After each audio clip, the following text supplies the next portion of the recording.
All right, so we're gonna get started with the next presentation. Today we are going to be doing a presentation about rights, the rights that faculty have and rights that students have. So today's presentation is called 10+1 and 9+1 rights, working with students in governance. And joining me today is the Academic Senate President, so I will allow her to introduce herself.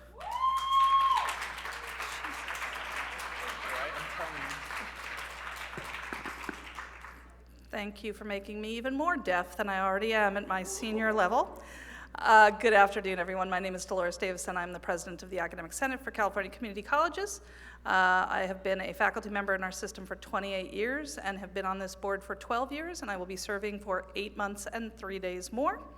I'm not counting. But it's been pretty fascinating to be in this role during pretty much the entirety of the pandemic, and so I'm really excited about being here with you. And talking about this amazing presentation about your rights and how you can work with faculty to make sure in governance that you're being heard. So I'm going to turn it back over to Gerardo. Okay.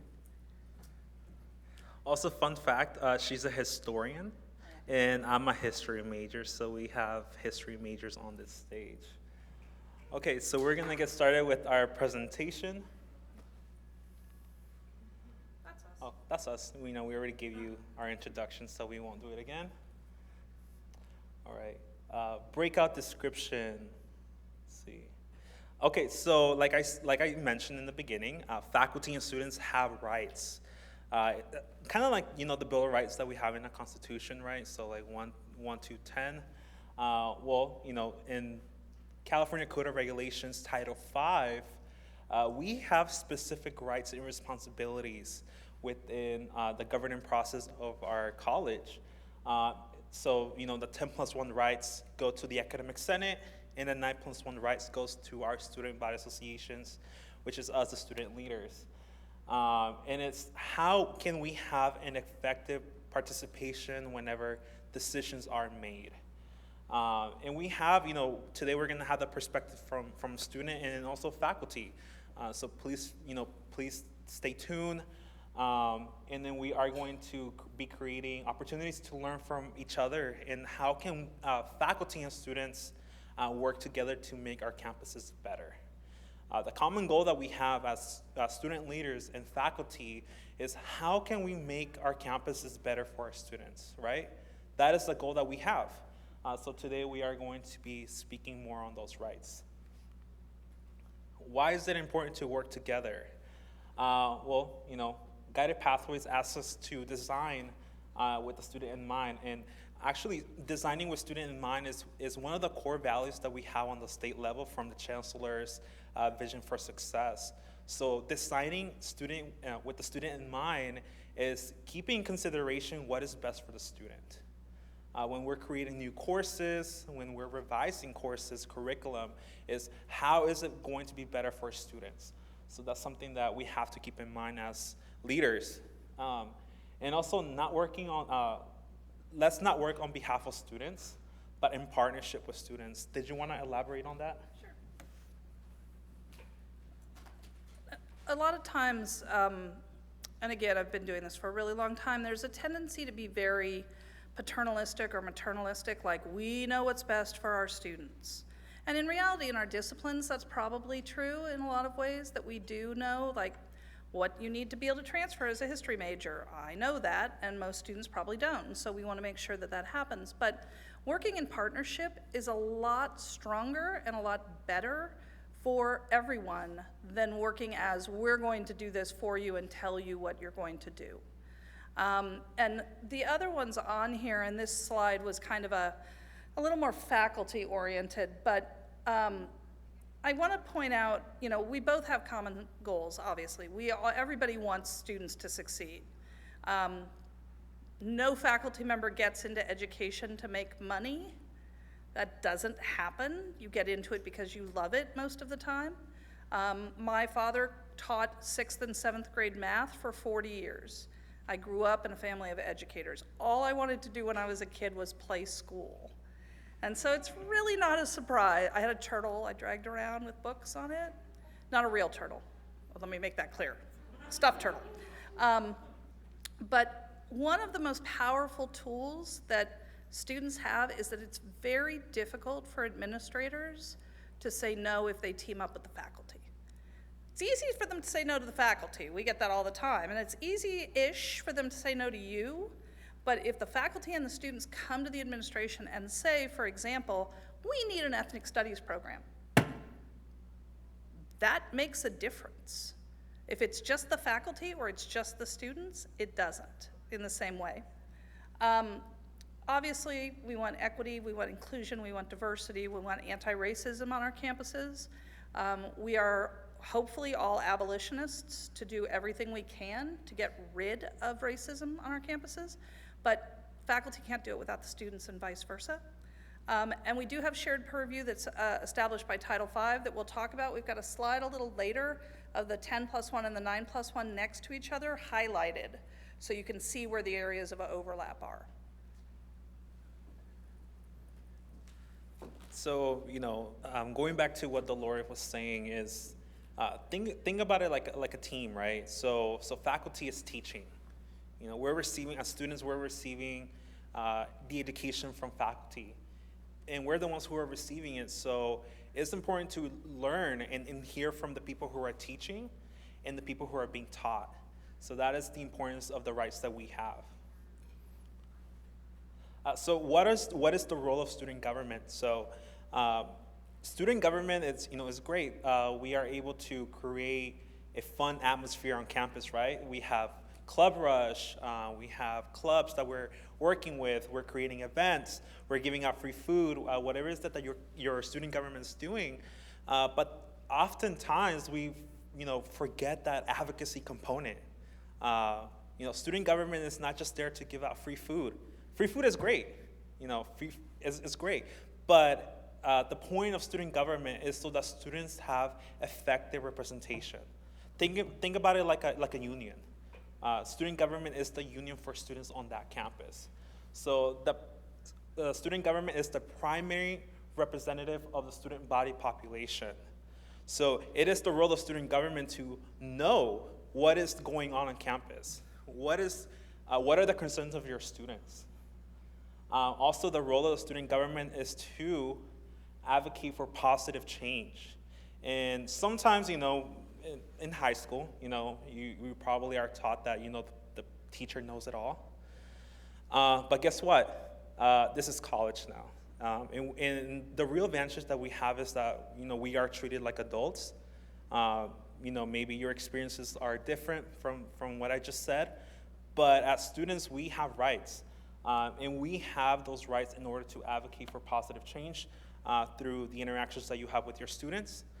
So let's say your students are saying, we don't have menstrual products on campus. Then it is your role as student government to take that in, not just to listen, but have an interaction with faculty and administration to make a positive change. Engagement and empowerment in the community. Letting students know that, hey, your story matters, right? Your story matters. What you're telling me right now is the reason why we need to advocate more. Also, managing campus culture. Very important, because in a time where, we're going through so much politics, so much negativity, it's important that as a student government, that you're taking the wheel on how is your campus culture, and health and wellness, staying updated with what are the resources available on your campus. We're gonna go to the next one. So Title V, we have the Title V right there in the section, and this is what gives authority. This is what gives authority to the student government to represent students.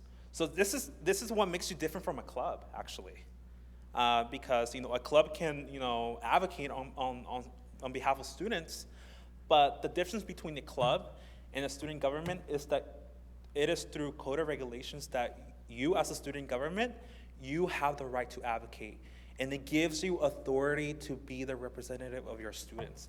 So you see it right here, identifies the associated student governments are the representative body of students and they shall be provided the opportunity to participate in the formation of policies and procedures that have a significant impact. And this is for you to answer. You can answer right now. Tell me, on campus, what doesn't have an impact on students? What doesn't? Every decision that is made has an impact on students. It could vary from your cafeteria is about to close. How are students going to get food? It's really difficult for students to go off campus and get food if there isn't a cafeteria. So it could vary from, cafeteria getting closed down to racism on campus and making sure that curriculum is updated. Can I add something? Sure. One thing I just want to add to this is that Title V is clear for this on both the Senate, the Academic Senate piece, and on the student government piece, which is that both groups need to be involved in policies and procedures and the creation of those policies and procedures. It doesn't necessarily mean that you get the ultimate say, for example, on where the budget is being spent. But you have to be involved and engaged in the creation of the policies and procedures around budgeting, or around curriculum, or around other things. And that's why having student representatives on groups like your campus budget committee or your curriculum committee, or having a liaison to your academic senate, which we'll talk about in a little bit, is so important. Because you have to be involved in those policies and procedures and the creation of those, but ultimately it's the board that has the say in everything. They're the ones that make the final decisions. And so as much as you may hate something that they've budgeted for, if they vote on it, then it goes through. But it's important that you're involved in those policies and procedures and the creation of those. And it's the same with the faculty. We're also policies and procedures more than other pieces in most of the 10+1. And I know I need to talk into the mic, but I've got a really loud booming teacher voice, so. Thank you for that. Are there any student trustees in the house right now? Hey. Any student trustees? Hey! Any presidents? Are there any presidents here? How about vice presidents? Do we have any vice presidents here? It doesn't matter if it's vice president administration, student activities. How about senators? Do we have any senators in the house today? No? Well? I think we need our hype person. Yeah. See, the reason why I'm asking is because all of you play such a critical role. Student trustees, you are representing your students on the district level. Presidents, you are leading the organization, the government that is representing students. So you are the one who's interacting with administration, with faculty. You're the one who's meeting with the college president, and they rely on you to let them know what is going on the campus. So that is why it's very important that you are using your right and the authority that is given to you on Title V. So now we have the 9+1 rights. And think about it like the Bill of Rights. We have, the freedom of speech, due process, whatever it is. So the first one, we have grading policies. So that is, the grading scale that we have, A through F, pass or no pass, withdrawal, excuse withdrawal. So that is an area that you have a right at the seat at the table. Codes of student conduct. Also academic disciplinary policies, so plagiarism, that's very important. Also curriculum development, that, seeing, especially with ethnic studies. Ethnic studies was just approved by the Board of Governors this year as a requirement for community colleges. So as students, we have a seat at the table on developing the curriculum for ethnic studies. Courses or programs which should be initiated or discontinued. So let's say you have a class on natural science, and it's going to be discontinued. You have a right to provide input on that. You have a right to, take the input from your students and communicate it. Or also if you want to start new, if there's any new courses that are going to be on campus, students have a right to provide input on that. Processes on institutional planning and budget development. Very important, especially with institutional planning. What is institutional planning? Seeing what are the resources available on campus. So making sure that EOPS, the SPS, mental health services, health services, all of those resources are actually, being provided to students. And budget development is also very important because on the state level, we have what is called the student-centered funding formula. And it's very complex in the sense that we know that each campus is different. Each campus, needs a different amount of money, and they have different needs. So let's say like your campus is, about to determine how much is DSPS, the program that provides services for our students with disabilities, how much money are they going to get? So as students, we have a right to be in those conversations. Also, standards and policies regarding student preparation and success. So what are the policies in place that really prepare our students to succeed? Student services and planning and development, student services, counseling, admissions and records, very important aspect of our academic journey because you have to visit a counselor in order to determine what are the classes that you're going to take.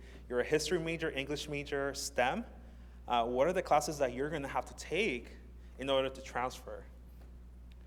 Very important, this is one that's very important, I'm going to highlight it right here, student fees.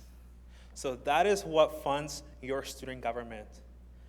The money that you receive to fund your programs, the events that you're having on campus.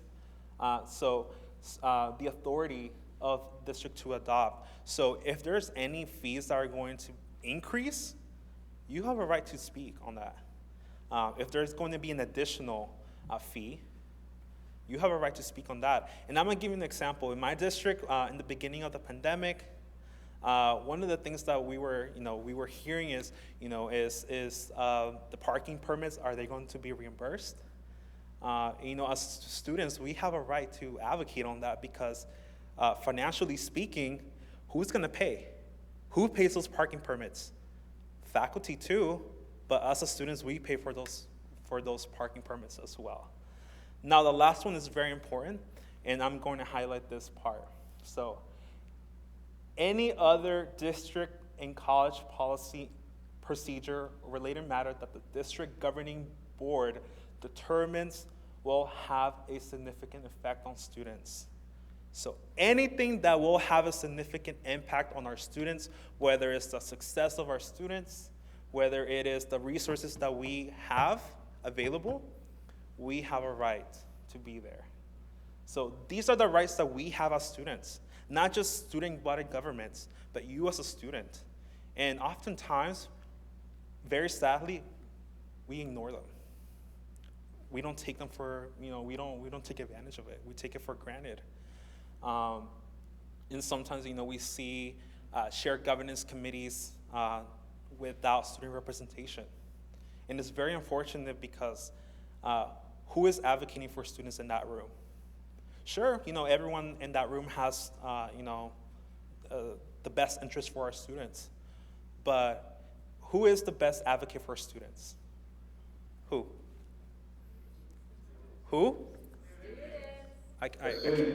The students, exactly. So we know what we go through, right? We are the ones who are interacting with faculty. We are the ones who are receiving academic support, tutoring. So we are our own best advocates because we understand what we are going through. So it's important that we are utilizing 9+1 rights to make a good impact, to improve our system and make sure that the system is working for us. And also that that our campuses are doing the best that we can, the best that they can to address our concerns as students. And I'll be passing it on to Dolores. And I want to go back for a minute. So the Academic Senate there are two different Academic Senates. Every one of your campuses, every one of your colleges has an Academic Senate. And that is the body that looks at academic and professional matters. We are recognized in Title V and in statute. And the Board of Governors relies primarily on the statewide Academic Senate around areas of curriculum and other areas of academic and professional matters. The other group of faculty on your campus, or the other entity, is your collective bargaining unit or your union. Very different scopes of responsibility. The union looks after wages and benefits and all of those sorts of things. So one of the challenges is that when you reference faculty as a whole, that could be all the teaching faculty, but it could also be the Academic Senate, or it could be the union, or it could be part-time faculty, or it could be a division, or a discipline, or a department. And so it's really important that the 10+1 references specifically the Academic Senate. Your local Academic Senates, which exist on all 116 campuses, well, Calbright isn't a campus, but they have an Academic Senate as well. Those exist around academic and professional matters, and then at the state level, there's the State Academic Senate, or the Academic Senate for California Community Colleges, which has been in existence since 1969, and oversees all the other senates, and communicates with all the other senates. And so, as the president, I represent the 58,000 plus faculty in our system on academic and professional matters, before the Board of Governors, to the legislature, to the governor himself, and to whatever other entity we need. And so these 10+1, which, as Gerardo pointed out, there's a lot of similarity here, right? The highlights are there are lots of similarities, and even ones that aren't highlighted, like district and college governance roles as they relate to faculty, right? Or district and college governance structures as they relate to faculty roles. You are also involved with your governance structures. So the 10+1 curriculum is number one, and that includes everything around prerequisites and courses and everything else. Degree and certificate requirements, most of those are dictated by our transfer partners or by certification boards or accreditation boards in our CTE, our career technical education fields. Grading policies, that's a great example. A number of years ago, one of the districts in the Bay Area decided to add plus-minus grading to their scheme of grading. Totally legal, didn't talk to the students. Nothing like 100 students showing up at a board meeting to protest a policy to have the board go, oh, hell no, we are not approving this. So faculty and students absolutely need to collaborate on these things. Obviously, the rest of them, educational program development, also includes discontinuance. Gerardo gave a very good example of that with having a course just disappear. But it happens with programs too, and I was just with our career technical faculty this last week, and that's an area where we do see programs go away because they become obsolete. We had at my district for a long time a program in travel careers to train travel agents. Don't really need travel agents as much anymore. Now you can just go on, Travelocity or whatever and book your flights. So those kinds of programs, getting involved in those, making sure the students know the program's being taught out so they can finish their degree or their certificate, tremendously important. The other one that I want to point out at the bottom here is the +1, and since we're both historians, I'll use the historical example. In the Bill of Rights, the 10th Amendment basically grants anything that's not covered essentially to the states, but it can be taken back by the federal government if necessary. The +1 is kind of like that. There are a whole bunch of things that aren't spelled out in here, and I'll give you the one I was thinking about when you were talking about something that affects students, scheduling. Scheduling affects students. If all of a sudden we schedule every final exam on the same day, it's not finals week, it's finals day, that's going to be a nightmare, right? I mean, not only for us, because we'd have to do all the final exams, but you'd have to take them. It's much worse to grade all of them, I promise, than taking them. Although I like grading exams, which makes me a very, very strange faculty member and an anomaly in my department, but it does. I love grading. But those are the kinds of things where students have to be involved and engaged. And if they're not, and you're not at the table, then things will happen that you don't want to happen because no one is there to stand up for you. And that's tremendously, tremendously important. And Jessica gave a couple of really good examples because we did this presentation yesterday, and she gave a couple of really good examples of where you have to have a faculty member and a student at the table when you're talking about a lot of these issues, because we see it from one side, you see it from the other. We need to make sure there's some agreement. Like, I know when I was a student, if final exams had been done away with, like you never have to write a research paper again, I probably would have been really happy about that. But to transfer in history, you have to write 6,000 words if you're transferring to a UC campus. So I know that. I'm guessing most of my students don't. And so I have to say, this is what you have to do to be able to have this course transfer.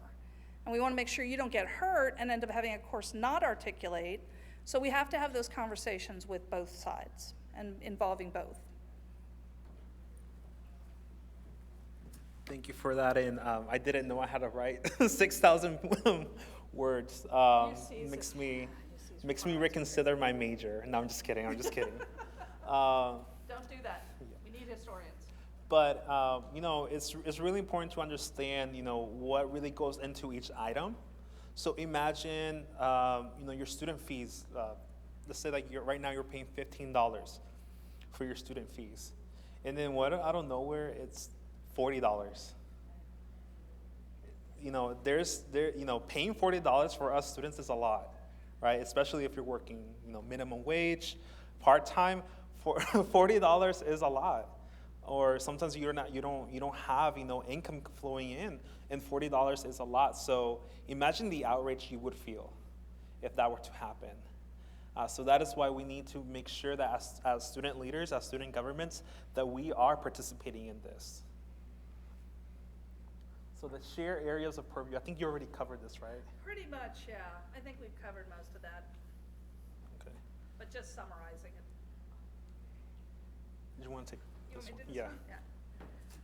So I talked a little bit about the +1, but it is deliberately ambiguous. It was written that way, much like the 10th Amendment was written, to allow colleges to make local decisions about what they considered under faculty purview. There are a couple of areas for faculty that are in Title V and Ed Code, like the Academic Senate has to be involved with the evaluations process, but they don't have to necessarily be involved with the creation of evaluations. So there's a little bit of like wiggle room there. But in local regulations, you will have areas that the local board or the local governance structure has determined are within the purview of the Academic Senate or of the union or of the students.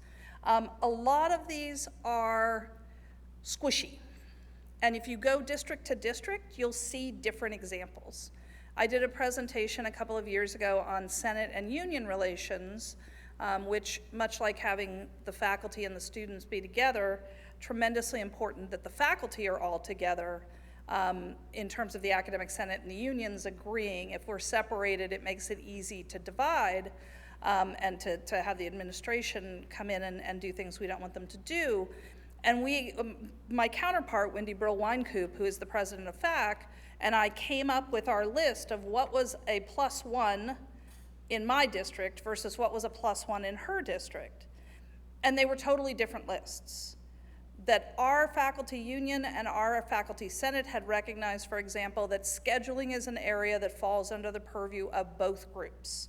Both groups have to be involved in that dialogue. And so a couple of years ago, we used to have an instruction day on the last Monday of the term, and then finals started on Tuesday. It was totally confusing and ridiculous. But if we got rid of that instruction day, it impacted the number of days of instruction, and so we had to dialogue about how that would work.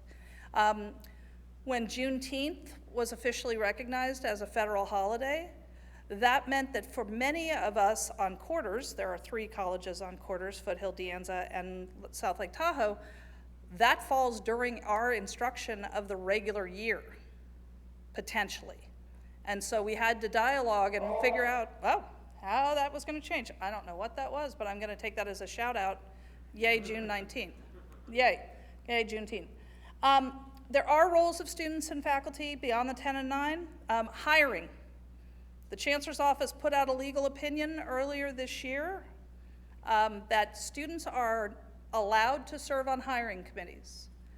And I cannot tell you how many arguments I have gotten into with HR professionals that say they're not.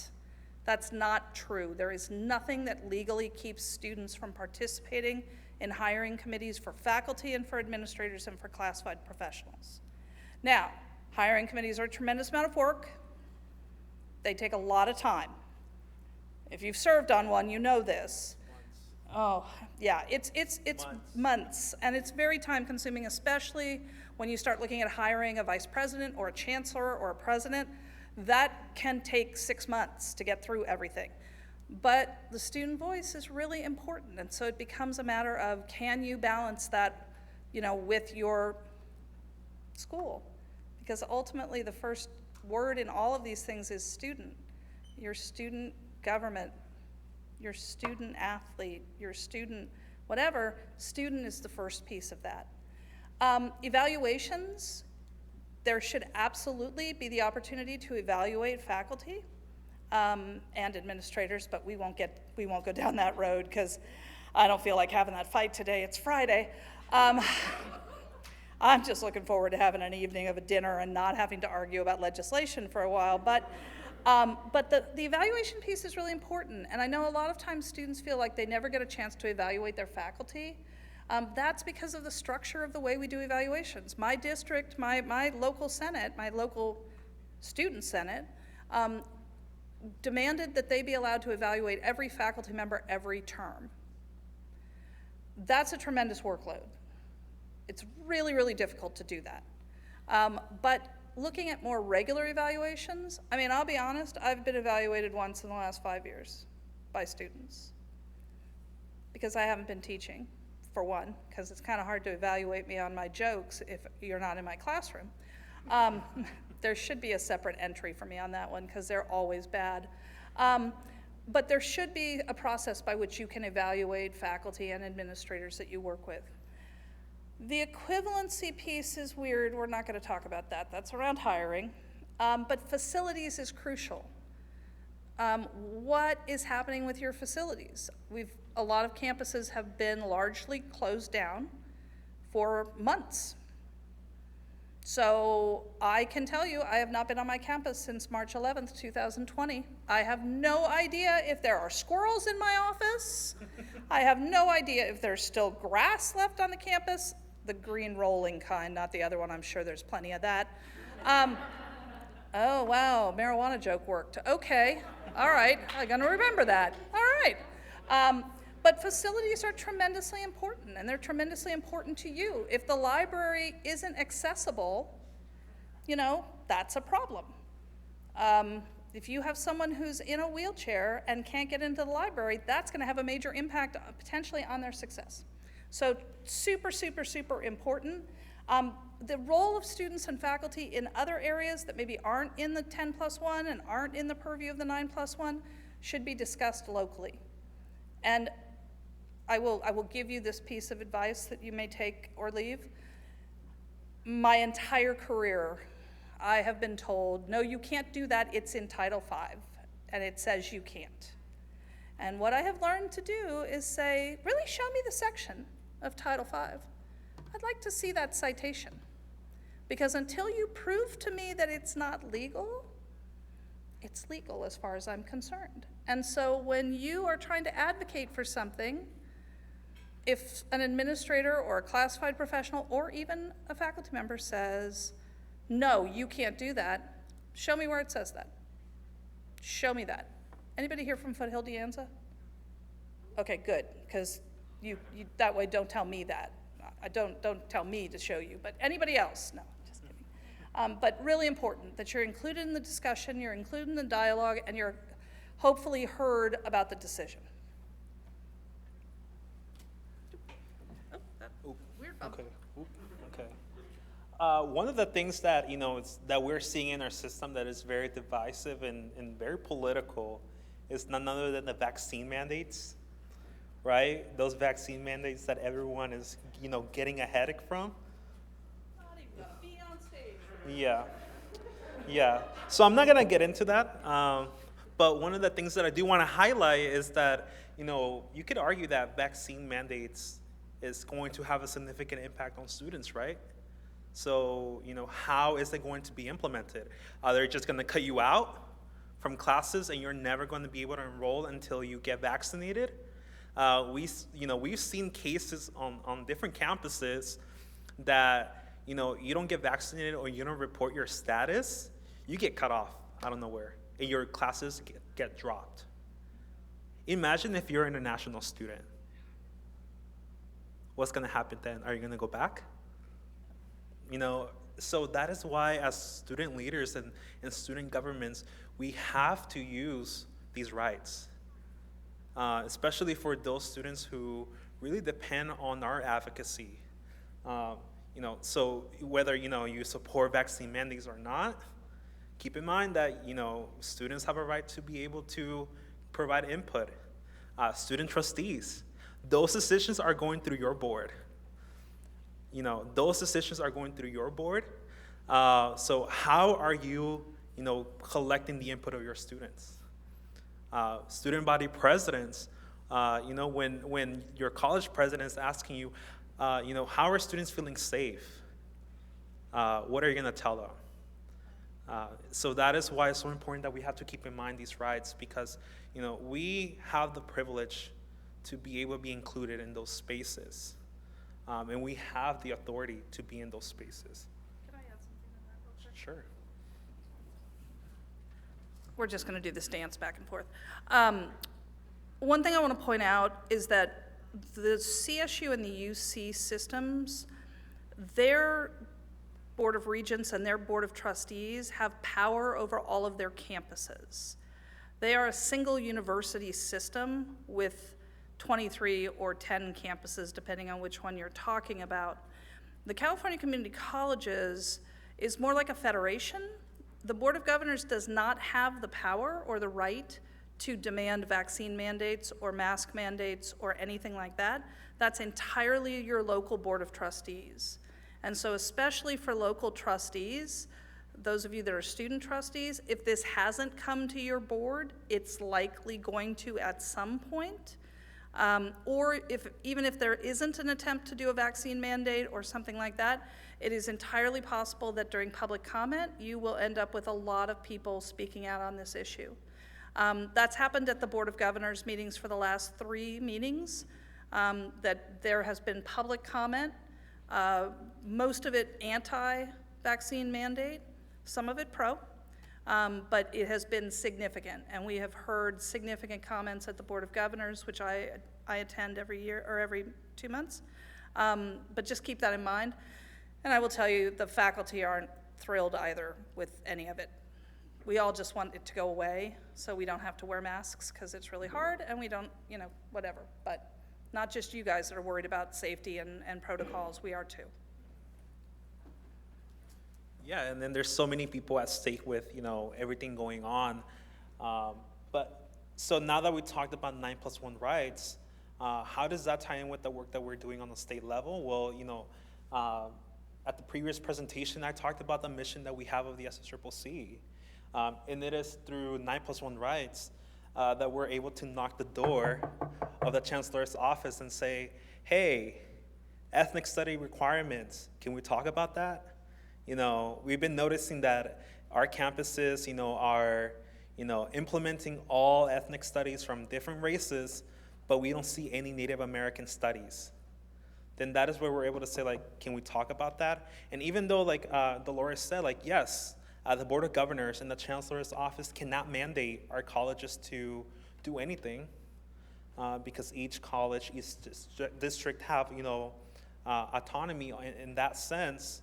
But as student leaders, we come from so many different backgrounds. We have 70+ districts, 116 community colleges. The power in that is that as student leaders on the local level, we can make so much change. We are able to make an impact on the local level. And something that I tell people is that, change doesn't start from, the state level. Oftentimes we face that, we really can't make people do anything. But on the state level, we're able to send a message.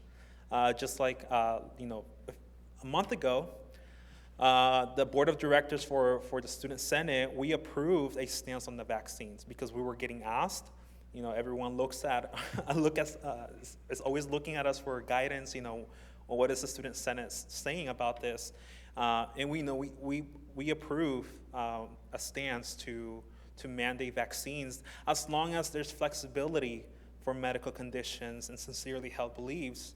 And that's the message that we're sending. But the mission that all of you have on the local level in your campuses is to make sure that whatever decision the Board of Trustees is making is not going to harm students, right? And how is that being implemented? And institutionally, the Student Senate has been growing a lot. We get so many, and I'm not even joking. Every week, I get like 7 requests. Can we have a student here? Can we have a student there? We have this committee that, we need a student. Who is, students with disabilities. We need someone to be represented in that level. And so many requests. And that is where we exercise our 9+1 rights.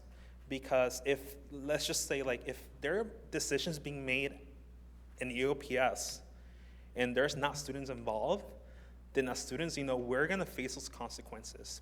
And then, they're gonna tell us, well, you weren't there. You weren't there. We can't let that happen. So that is how we also identify key issues in our system. We keep doing our dance. I know. I'm sure you all care tremendously about what the mission of the ASCCC is, but I will say that one of the things that we have endeavored to do, certainly over the last few years, is have a closer relationship with the Student Senate. Your last few presidents have been great. Not the last one as much. He was all right, but we worked very closely with Stephen, and it was always a pleasure to have the Student Senate come to our Senate meetings, to our exec meetings, and bring documents and things that you were working on, and the anti-racism pledge and things like that, for us to take a look at and to be involved in and engaged in and be able to do that. And that's when we empower faculty locally, we also empower them statewide. I want to clarify something I said, specifically about the vaccines. The Chancellor's Office cannot make that decision. That is a health and safety thing. That is not something they can do. They can, however, through the Board of Governors, or the Board of Governors can, regulate things like an ethnic studies graduation requirement. And so when those discussions are happening, it's tremendously important that the students and the faculty are both involved if they have something especially to do with curriculum or graduation requirements or any of those kinds of things. We do proactively lead at the state level around anything having to do with the 10+1. And I will just say this, and I think I said it yesterday too, Jessica, I can make anything a 10+1. Anything in that, I can make anything. Because student success and preparation is one of the 10+1. You know what? Parking's a 10+1 issue. What if a student can't get to his class? Or, hey, food service is a 10+1 issue because what if she isn't able to get food? Now, that one I actually think is more of a 10+1, but I caution around the 9+1 and the 10+1 that if you make every single thing a 10+1, then nothing is a 10+1. Because when you go to have that voice at the table and you say, this is our right, and they say, but you've said everything is your right. Everything you've talked about is your right. Where does it begin and end? So just a caution about that. We have some local Senate presidents that are very excited about everything being 10+1, and I'm getting emails about our Senate's going to adopt a resolution on vaccines. Okay, I guess, but okay. That's one we're not doing so far. We'll see what happens at our plenary next month, which will be here, so if any of you are local, sign up and come by. Or not local, Stephen. Well, you're sort of local. I drove through Riverside on the way here. I'm from Northern California. Southern California completely confuses me. Yeah, NorCal. And I drove from Rancho Mirage to here this morning. I drove through things I didn't even know what they were. I was like, I don't even know what this place is. I kept looking for signs. Where am I going? The other things here is that we are aware increasingly of the need to diversify faculty. We have been fighting for this for years. We know that students don't always feel represented by the faculty at their colleges and at their institutions. I am in a discipline which is largely white and largely male, and it has been for all of history, literally. And so as we're fighting to do that, it's really important. Representation matters. It's significant. And so one of the things about including the diverse faculty is that we have actively sought diverse faculty to serve at the statewide level on our committees and on our executive committee. And this year and last year, our board is 60% people of color and 73% women, which, yeah.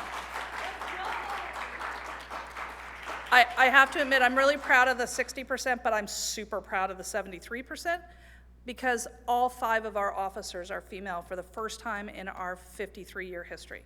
That's pretty awesome. And so it's really important. Representation matters, and we have been trying to actively seek more diverse voices. Diversity in terms of race and ethnicity, but also diversity in terms of gender, in terms of veteran status, in terms of differently abled, in terms of discipline, in terms of college. The needs of somewhere like Copper Mountain College, where I was yesterday, are very, was it yesterday? Yes, are very different than the needs of CCSF in San Francisco. I'm sorry, is there a CCSF? Okay, yeah, they're very, very different. I mean, Copper Mountain College is our smallest college. They have 256 employees total.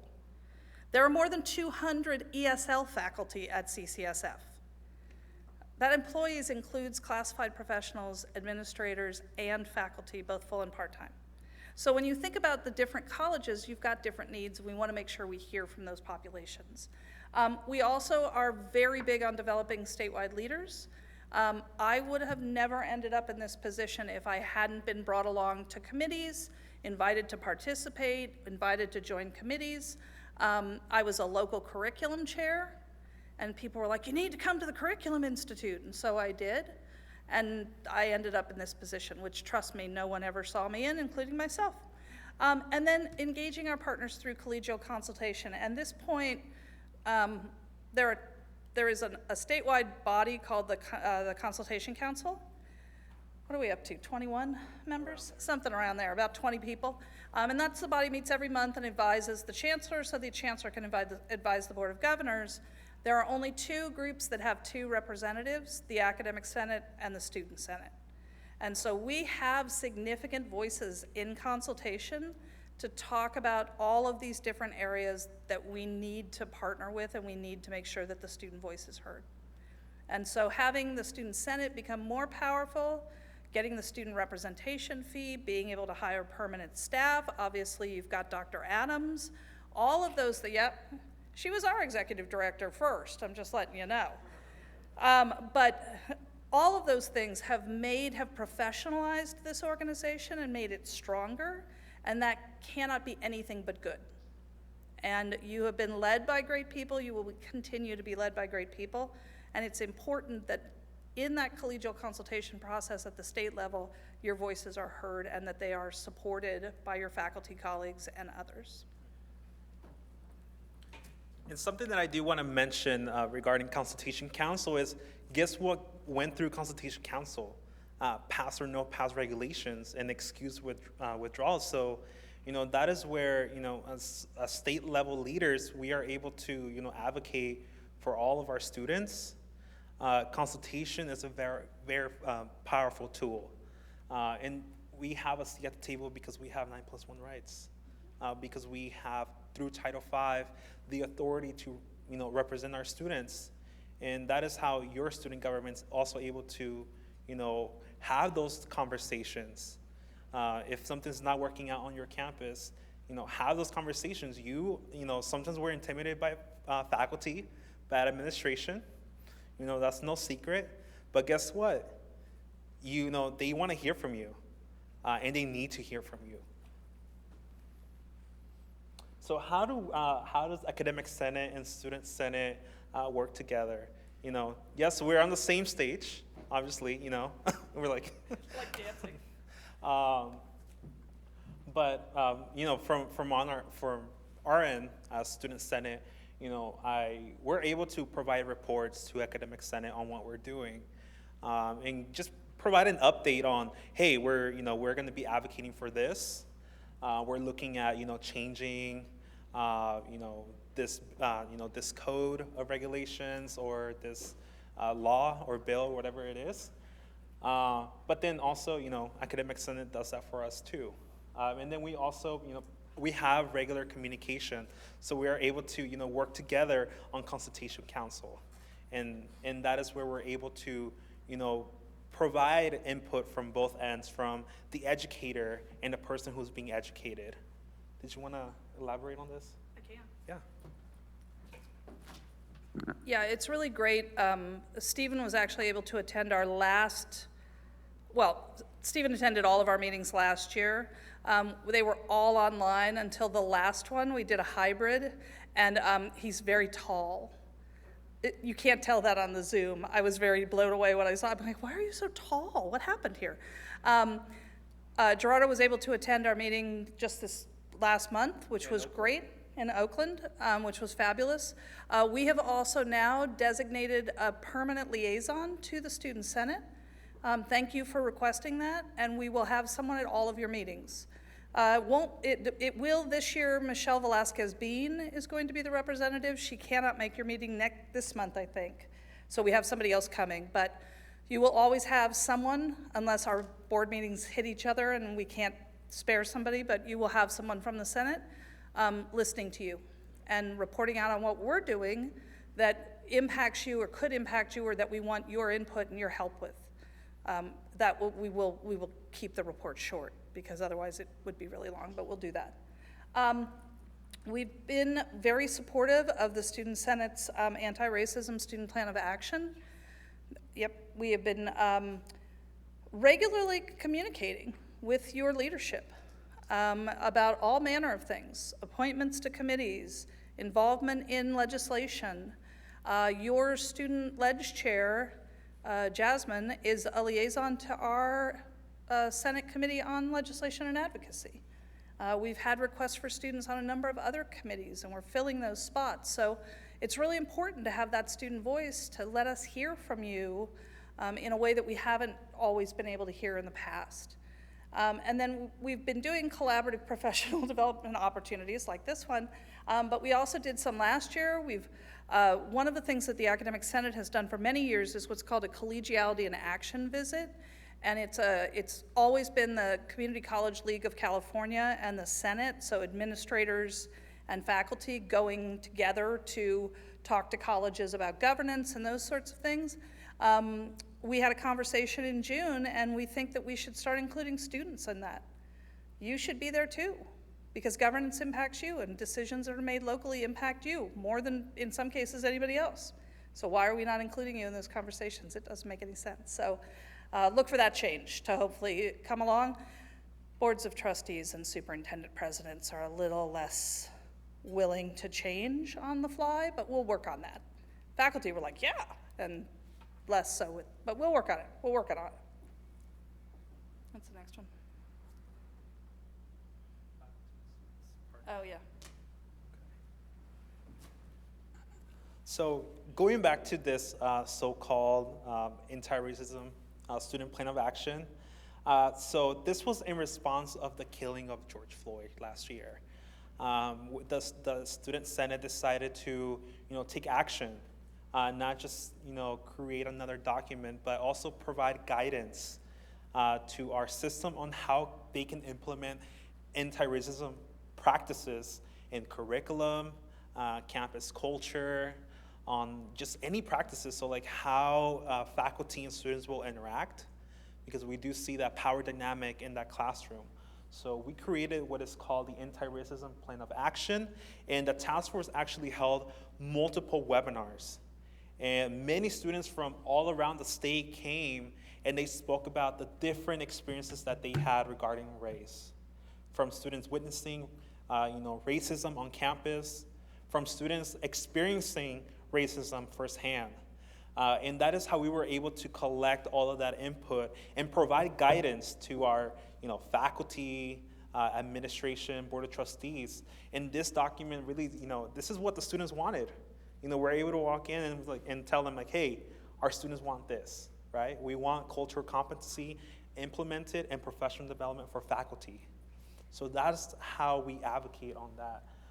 And we are very fortunate that we're able to work with Academic Senate to make sure that this is not just another document or another memo or another guidance, that this is an actual impact, that this weighs down and actually makes a change in our system. So as you can see right here, there are several areas that the student plan of action is focusing on. The first one is very important, cultural awareness. Being aware of who are you teaching, who's in that classroom. I see so many different people, so many different races and ethnicities, many perspectives. And how can, as a classroom, as a system, how can we make sure that we are creating a safe space for everyone? Also, equity training. We live in a different environment from 20 years ago. And our diversity is increasing rapidly. So how can we make sure that our system is ready for that diversity? Sometimes, you hear, is a student ready to enter college? How about the system? How about we think about if the system is ready to receive those students? So that is what the student plan of action is addressing. Changes in curriculum. How can we make sure that our curriculum is student-centered and equity-driven? Making sure that we are looking into those areas about, when we're talking about race in the classroom, how can we address it with sensitivity? Peer mentorship and alliances.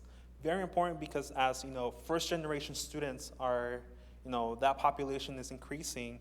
And, I'm a first-generation student myself. So, my mom doesn't know how to apply for financial aid. I had to do it myself. And I'm pretty sure that if you're a first-generation student, you had to apply for college yourself. You had to go on the website and, fill out so many things. And then sometimes you have to go to your parents and be like, hey, can I get the taxes from this year? We have to do that. So how can we make sure that our campuses are helping first-generation students? How are they helping other populations that are, historically disadvantaged and underserved? But lastly, enriching the classroom experience. A lot of the leaders that we see in Congress, a lot of the historical leaders that we have seen, most of them, if not the majority, the way that they are is through their experiences in the classroom. What were they taught, right? What was their interaction with faculty? I know that, for myself, what inspired me to, get involved in student government was my yearbook teacher in high school. So it's very important of what culture are we cultivating and how are we empowering our students in the classroom. Did you want to add on to that? No, you do.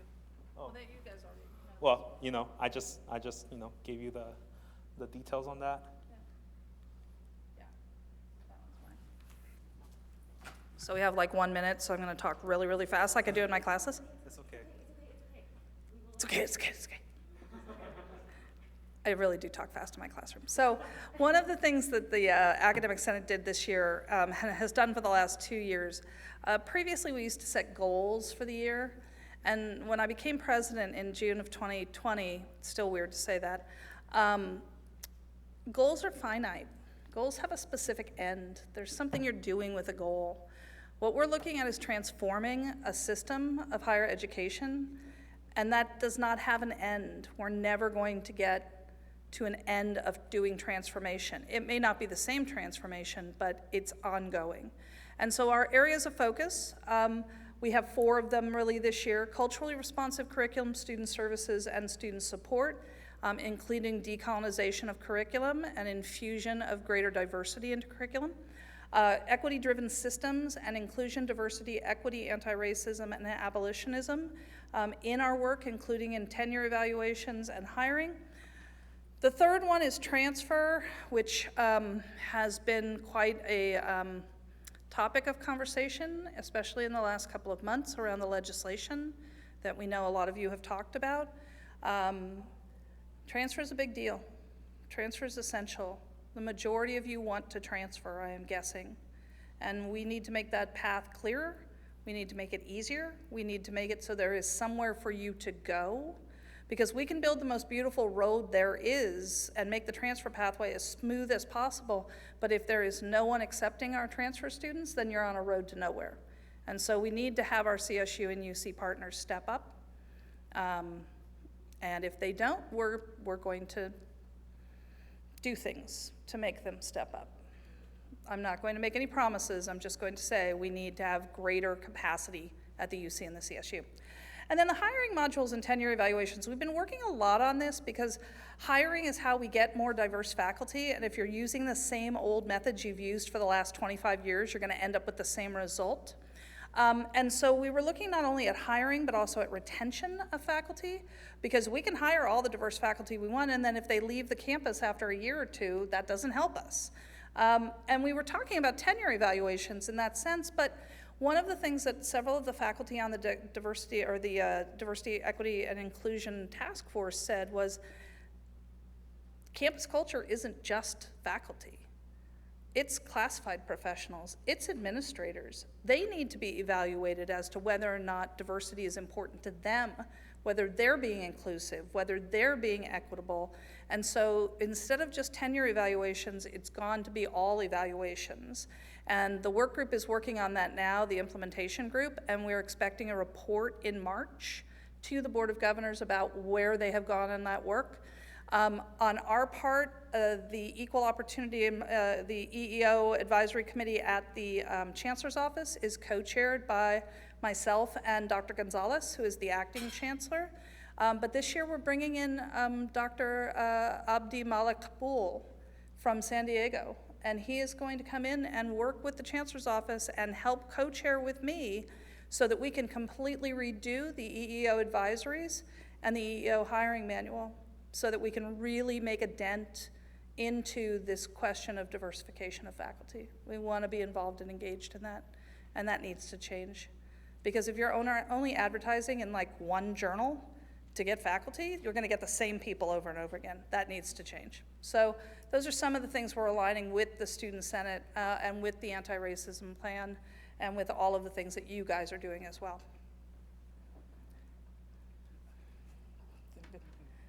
Yeah, you go ahead. Yeah. All right, I'm going to sum this up very fast. So how can we work together locally? It all starts with communication. We cannot expect faculty to be the only ones reaching out for us. We have to do the reaching out ourselves as well. And, something that I realized, this is like my third year in student leadership, and something that I realized is that it takes a lot to speak up, but once you start building those bridges with faculty, it's going to be easier to communicate. So we have to do that speaking up ourselves as well. We cannot wait for campuses, campus leaders, administration, trustees, faculty to be inviting us to those rooms. We have to walk into those rooms, and if a space is not created for students, then we have to create those spaces for ourselves. So it all starts with communication, communicate with faculty. Also, we have, setting up regular reports. So student body presidents, if you have not created a report for Academic Senate, I highly urge you that you do that. That is how you're harvesting communication for your students, and you're setting up the path for the next leadership. So it's that communication. Also make sure that you are sending students to those shared governance committees. Make sure that you send a student to Academic Senate. Send 1, 2, whatever it takes. Make sure that they are reporting back. Advocacy requires communication. There's no advocacy if there isn't communication, because, or else, what are you getting? Everyone is just attending, seating, warming up those seats, and then what? No, we have to, if we're going to a committee, we have to bring that information. So, and that is how, as student leaders and faculty, that we can work together. Also, partnering up, doing town halls together, forums, events, going to clubs. Sometimes we underestimate the power of our clubs on campus. If there is a history club, hey, bring a faculty in there. If there's a club on STEM, bring a professor that focuses on STEM. And speak on how can we make sure that, STEM majors on campus are, equipped and prepared to transfer, or any other major. So it does take collaboration. It is a collective effort. Advocacy is a collective effort. Faculty cannot survive without students, and students cannot survive without faculty. It is a two-way street. Would you like to elaborate more? No, I just want to say one of my favorite lines. If you have resistance to any of this, that faculty are saying, no, we don't want you here, I'm going to paraphrase Shirley Chisholm, who said at one point, if I don't get a seat at the table, I'm bringing a folding chair. And that's what you need to do. And I know that some of my faculty colleagues resist having the students involved. That's a mistake on their part. We're doing everything to correct that we can, but you can help with that too. So. And you have the power. You do have the power to make those changes. So if you ever get a no, rebuttal that. Don't take no for an answer. Because you're a student, think of it this way. The system was made for us because we are the ones who are getting educated. So make sure that you're not taking no for an answer. And then that leads to the power of working together. It is a collective effort. We just talked about communication, so making sure that if you have an inter-club council on campus, utilize that. Make sure that you are, using your activities to, use it as advocacy. And also, like I said, town halls. Build that communication for your students. Sometimes we see, as students, we see, the college president from afar. It shouldn't be that way. Every student should be having a conversation with the college president or any faculty. So as a student government, it is our responsibility to make sure that we are connecting students with faculty, with administration. And then we have a few recommendations here. So we have the SSCCC Anti-Racism Student Plan of Action on our website. I recommend that you check it out. Check it out because it is a great tool for you to take back to your campus. It gives you guidance on how can you make your campus anti-racist. And then also partner with, Academic Senate. Attend those meetings. Ask those questions like, how can we work together? How can we work to make sure that we're making a campus that works for all students? And those are the resources that we have. And I believe this will conclude our presentation.